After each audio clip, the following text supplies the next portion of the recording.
Hi, welcome to this video. It's for Leetcode 102 binary tree level order traversal. This question falls under the category of trees or graphs, and you can solve it with breadth first search. And so we're going to take a look at what you do with breadth first search. But quickly, if you want to know, with breadth first search, you're going to use with breadth first search, you're going to use a queue, okay? And with a queue, it's always going to be first in, first out, FIFO, or if you're getting in line, if you're thinking about how it works in real life, you get in line for food or something like that, it's first come, first served. So let's take a look at how this really works. So as we mentioned earlier, there are a couple of different ways that you can look at this problem, and you can think of it as a tree, which is how they defined it in the problem, where you have a root node and you want to look one level at a time. So it will be 1, and then 2, 3, and then 4, 5, 6. Thing is, you can also look at this as if it was a graph, a direct acyclic graph, meaning that you start at a certain point. Acyclic means there are no cycles, so it cannot keep going on to itself, and it ends at some point. Directed means you go in a certain direction, right? In this case, these are all going in one direction. So actually, the left side and the right side are the exact same thing. It's just whether or not you're displaying it in a certain way. So that's something to keep in mind. If it helps you to think of it more as a tree or more as a graph, either one is fine. When you have trees or graphs, two of the main ways to solve it is breadth first search and obviously depth first search, DFS. With DFS, with depth first search, you use a stack, explicit stack, or call stack.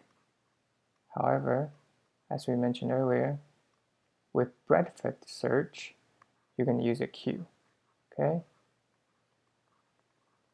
And when you do that, it's going to become what we call a level order traversal, right? One level at a time until you get what you want. Later on, we'll do other problems where instead of thinking of the search space, instead of the search space being given to you as a tree or a graph, sometimes it's given to you as a grid, as you see here. And really, that's also kind of a tree, right? You can think of a tree that you do some sort of traversal, and you get to where you want. That's just something for us to keep in mind later on. We're going to continue. And so this is another way for you to think about the different levels in a tree. It's easy to see. This is like, you can say the 0th level, first or second, or 1, 2, 3. Here, if this is a start, this is the first level, right? Then you have a second level, and then you have a third level, tricky here, right? And that fourth level. The left and right are not equal. I'm just drawing enough arrows for you to see that there are different ways you can think about this, that's all. So let's take a look at the code really fast. That's all the code is. Basically, the idea is that you want to create a queue, your line, and you want to do one level at a time. So you push the head onto the queue, and you count children, and so on and so forth. So what do you need to keep track of in this thing? You need to keep track of, for example, the level that you're at, or how many are in the level, what's at the top of the queue, and obviously what is in the queue. So let's take a look. Are the variables, queue, level, top, the final result? What does our problem look like? Well, this is our problem. I made a new tree. 1, 20, 30, 400, 500, and 600. This way it's easier to keep track of which level we happen to look at. If we do a really quick walkthrough right now, okay? So right now we start. So what you do is you push the root onto the queue. So now our queue has number 1, right? And so while there's something in the queue, you check the size of the queue. And this code is in JavaScript. You check the size at the beginning because while you check this particular node, you're going to add its children later on, right, on this level. But you don't want to continue to add 20 and 30 to the same level as 1. So that's why you check it now, okay? So, and that's also why here level is set to a blank array. And so once you know how many elements you have to look at in the queue, you can run a for loop, which we do here. I don't want to say pop off the top, but you shift from the beginning of the queue. This is JavaScript terminology for arrays. Pop will be coming from the end in JavaScript terminology. Shift comes from the beginning. So you shift it, and technically that goes away, right? That goes away, and top becomes this. And then you push it onto a level. So it becomes here, right? And then you check its children. If it has a left, if it has a right, you also add them to the queue, okay?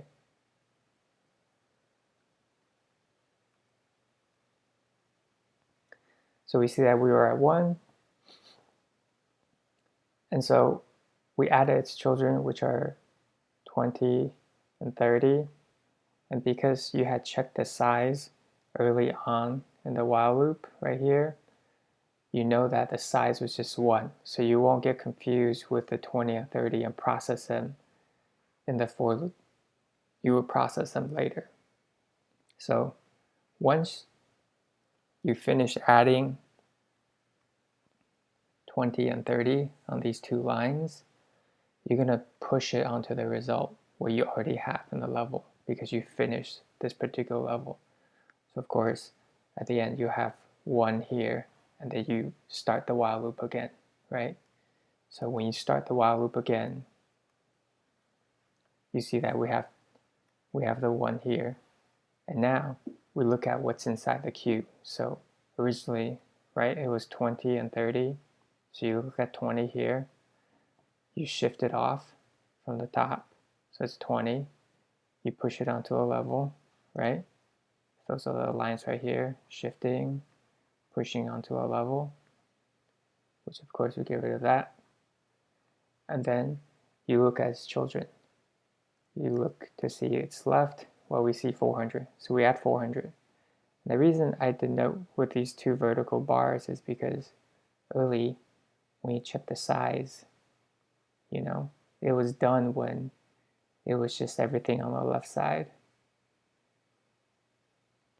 And things on the right will come at the next loop through the while loop. So now you have 20, you add its children, 400, right? Then you continue. Because then you look at, okay, well, what's the next thing? Next thing is 30, right? So we look at what you do next. So 30, which originally was here, okay? You looked at it, so it was top, so you pop it off, so you set it down here, then you push it into level over here, okay? Then for 30, you check its left child, right child, so you see there's 500 and there's 600, which we add here and here, okay? And you get to the end of the for loop because early on when you looked at the size, up here was 2, and you process 20 here and 30 here, so that's 2, and you don't worry about the things that come after you check the size, right? These things on the right.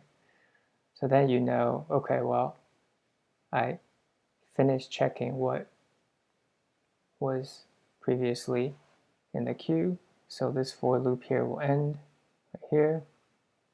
And then you go to the result and you push in the level that's currently here, 20 and 30. So you push that in. And so you have 1, 20, and 30. You start to, reset the level, okay? And you look at the size of the queue, size of the queue is going to be 3. 1, 2, 3. Reset the level to empty. Then we check the top, 400. Push it onto level, 400.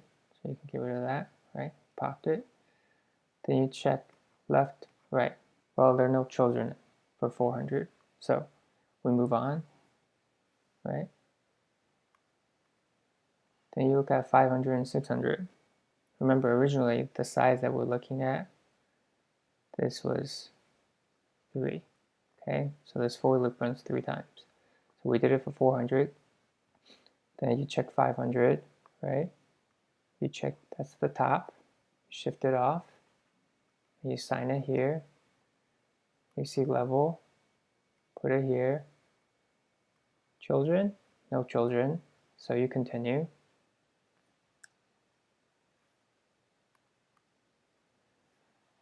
And remember this, you run through this particular for loop 3 times because of the size of the queue at the time. And now you see 600 at the top, right? You shift it off, becomes here. Level already has 500, so you add it here, 600. And then you check left, right, no children, for loop ends, result pushes level. What's in level? 500 and 600. So take a look at that. And then you would just add it to the result. Sorry, 400, 500, 600.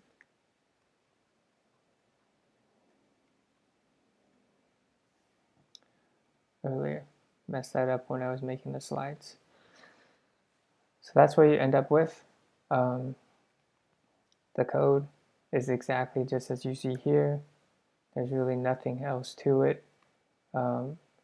Even though Leetcode sets this as a medium, honestly, I think if you understand kind of the idea of breadth first search and how you have to use a queue, you can consider this question as a utility question, one of those that you just have to know by heart and to know this strategy as applied to other problems. When you want to think about the problem space, when maybe they give you a grid or a graph or like a path to a certain place, whether or not that path exists, those are all possible uses of this strategy.